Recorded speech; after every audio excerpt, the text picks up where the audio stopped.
Many people have said the obvious. This is not a war, it's an atrocity and a barbarity. The question is, why is there silence and inaction from our leaders, from the US leaders, and from our own? Where's Tony Abbott? Where's Bill Shorten? Shame on all of them.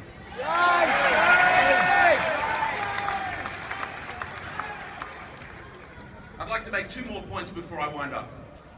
The first is that, of course, we only hear about Israel's right to self-defend itself.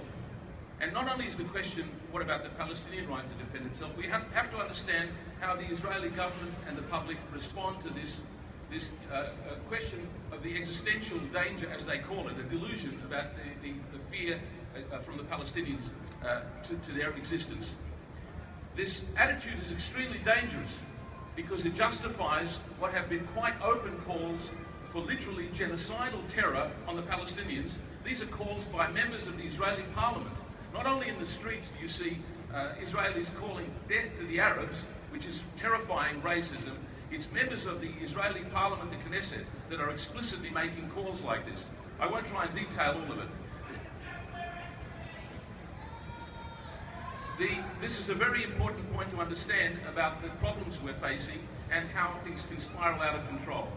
The Deputy Speaker of the Knesset, Moshe Feiglin, effectively called for a genocide and a wiping out of Gaza. The woman member of the parliament, Ayelet Shaked, called for the rape and murder of Palestinian mothers because of the little snakes that they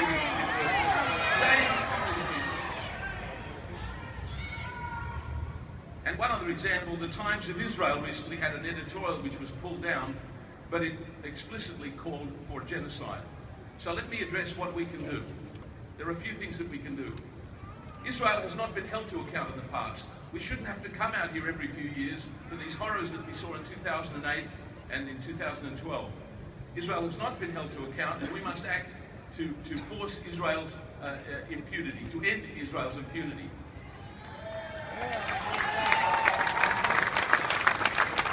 First of all, there are important symbolic acts that we can take.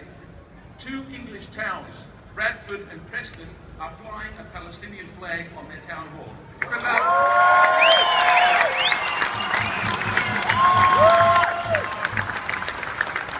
What about it, Clovermore? What about our town hall? Maybe that's the next good step.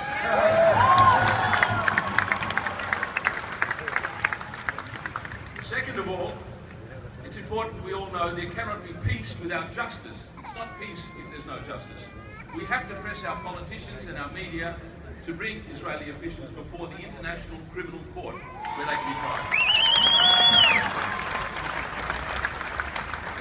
And finally, there's what many of you understand, the acronym BDS, Boycott, Divestment and Sanctions Against Israel.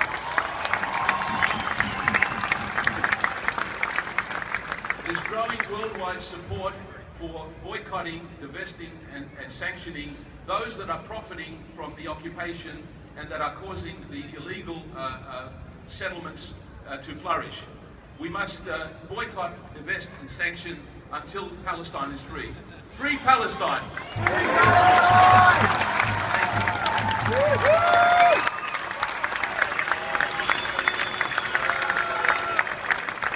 Free Palestine! Free